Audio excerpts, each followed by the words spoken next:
اور ڈاکٹر صاحب الحمدللہ درس نظامی اور پی ایچ ڈی اور اس حوالے سے ان کی بڑی خدمات ہیں اس وقت کوٹلی یونیورسٹی کے اندر اپنی تدریسی خدمات جو ہیں وہ اس کو آگے بڑھا رہے ہیں۔ ڈاکٹر صاحب سے ہی میں گزارش کروں گا کہ وہ فلسفہ رمضان کے حوالے سے کچھ تمہیدی جو باتیں ہیں وہ سامعین شرکاء کے سامنے رکھیں۔ ڈاکٹر ماجد معظم صاحب۔ نحمد اللہ ونصلی ونصلی علی رسول الکریم، اما بعد۔ سب سے پہلے تو میں شکریہ ادا کرتا ہوں جی لائف فاؤنڈیشن کے جو منتظمین بالخصوص بخاری صاحب کا، کہ جنہوں نے ایک موقع دیا ہم سب کو کہ ہم ایک اہم موضوع کے اوپر مل بیٹھے ہیں اور اس حوالے سے ہم گفتگو کریں۔ تو مثال رمضان کے حوالے سے ماشاءاللہ عبدالحکیم صاحب کو سنا، بڑی خوشی ہوئی، اللہ تعالیٰ کو جزائے خیر دے۔ تو میں جو چیز کی طرف فوکس کروں گا وہ ہے جو فلسفہ رمضان ہے اور بالخصوص قرآن کا اور رمضان کے تعلق ہے، اس حوالے سے میں گفتگو کروں گا۔ تو اللہ تعالیٰ نے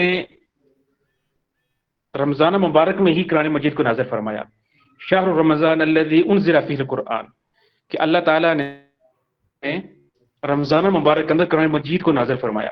تو گویا اللہ تعالیٰ نے جس مہینے میں قرآن مجید نازل فرمایا تو اس کتنی زیادہ فضیلت ہے آپ سب لوگ جانتے ہیں۔ اور رب تعالیٰ نے جس رات نازل فرمایا اس قرآن مجید، تو اس کا بن فرمایا انا انزلناہ فی لیلۃ القدر، گویا وہ ساری راتوں کی جو ہے نا سردار ہے، وہ ساری جو رات ہے لیلۃ القدر ہے، وہ انتہائی مقدس ہے۔ اسی طرح پھر اللہ تعالیٰ نے نبی صلی اللہ علیہ وسلم کے اوپر قرآن مجید نازل فرمایا، تو وہ بھی خاتم النبیین ہے۔ تو وہ اس لحاظ آپ کہہ سکتے ہیں کہ قرآن مجید کی عظمت و فضیلت یہاں سے بڑی واضح ہو جاتی ہے کہ اللہ تعالیٰ نے جس مہینے کا انتخاب کیا، جس رات کا انتخاب کیا، جس شخصیت کو انتخاب کیا اور جس جگہ کا انتخاب کیا، وہ ساری مقدس ہو گئی۔ تو اس لحاظ سے آپ کہہ سکتے ہیں کہ اللہ تعالیٰ نے قرآن مجید کو بڑی عظمت دی ہے۔ تو اللہ تعالیٰ نے اتنی قرآن مجید کی عظمت دی ہے، تو اس لحاظ سے بھی ہماری ذمہ داری کے اوپر بھی جو ہے نا تھوڑا سا آپ کہہ سکتے ہیں کہ زیادہ بڑھ جاتی ہے۔ اور چونکہ ظاہر ہم خیر امت ہیں، امت وسط ہیں، اللہ تعالیٰ نے ہمارے لیے بہت سے القابات ہمیں دیے ہیں، تو اس لحاظ سے آپ کہہ سکتے ہیں کہ رب تعالیٰ نے پھر ہماری ایک بڑی ذمہ داری، باہری ذمہ داری دی ہے، اور وہ ہے قرآن مجید کی صورت میں۔ تو ہمیں بالخصوص رمضان میں جس چیز کا اہتمام کرنا ہے وہ ہے ہمیں ایک تو قرآن سے تعلق کو جوڑنا ہے، اور جو قرآن مجید کے حقوق ہیں ان کو ہمیں ادا کرنا ہے۔ اور بنیادی طور پر جو قرآن مجید ہیں وہ ہمارے اوپر ہیں، وہ ہیں 4 ہیں۔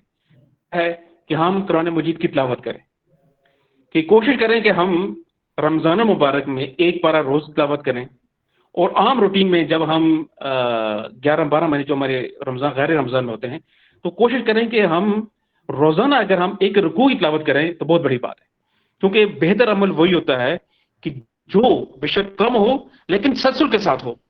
تو یہ ہماری روٹین ہونی چاہیے کہ جب بھی ہمیں موقع ملے تو ہم روزانہ غیر رمضان میں 1 رکوع ضرور تلاوت کریں۔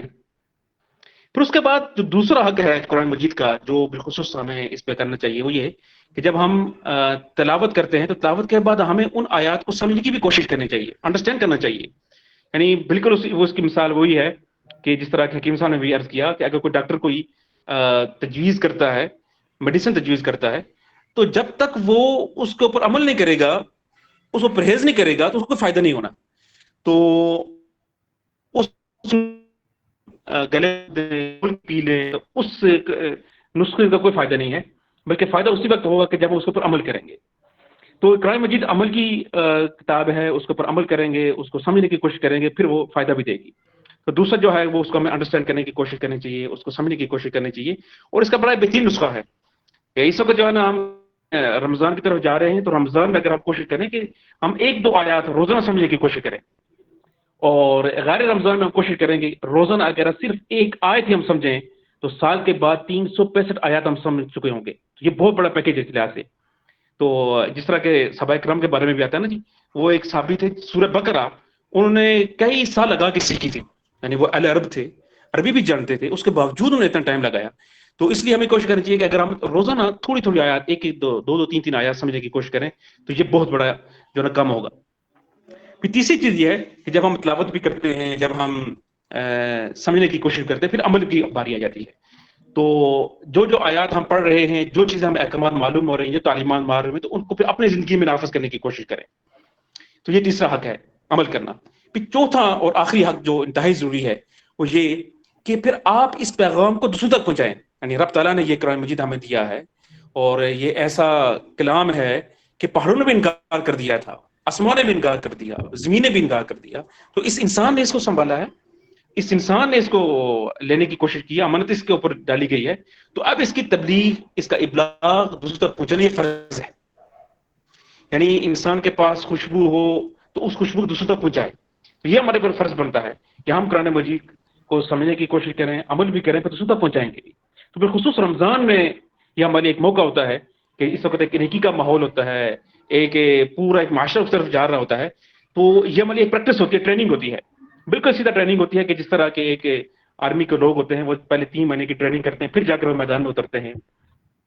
اسی طرح کے کوئی پولیس کے لوگ ہیں تو پولیس کے لوگ بھی سب سے پہلے ٹریننگ کرتے ہیں, پھر وہ فیلڈ میں گزرتے ہیں. تو یہ جو ہے نا 12 مہینے کی جو ایک پوری ایک جوڑ ہے وہ 1 مہینہ یہ والا ہے. تو 11 مہینے ہم نے گویا فیلڈ میں رہنا ہے اور 1 مہینے ٹریننگ ہے. تو ابھی اگر ہم دین کے حوالے سے, قرآن کے حوالے سے, اس کو سمجھنے کے حوالے سے تھوڑی کوشش کریں گے تو باقی جو 11 مہینے اس کے مطابق ہم گزارنے کی کوشش کریں گے. تو بالخصوص رمضان میں ان کے ساتھ ساتھ پہ ہمیں ضروری ہے کہ ہم دوسروں کے ساتھ انٹریکشن کریں, ان کو پھر قرآن کا جو ہے نا فہم دینے کی کوشش کریں. تو یہ ایک بہت بڑا کام ہے, اس حوالے سے ہمیں کوشش کرنی چاہیے. اور اس کے علاوہ میں آخری بات کروں گا کیونکہ ظاہر ہے باقی لوگوں نے بھی بات کرنی ہے, میری کوشش بھی ہوتی ہے میں مختصر کام کروں. وہ یہ کہ اس رمضان کے اس بابرکت مہینے میں جہاں پر ہمارے لیے ضروری ہے ہم قرآن سے اٹیچ رہیں, بھی کریں,